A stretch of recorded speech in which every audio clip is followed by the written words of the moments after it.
विष्णु भवभयहरं सर्वलोकैकनाथम्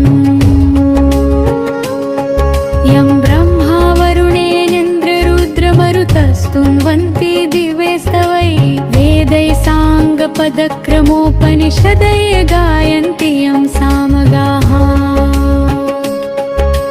ध्यानावस्थिततद्गतेन मनसा पश्यन्ति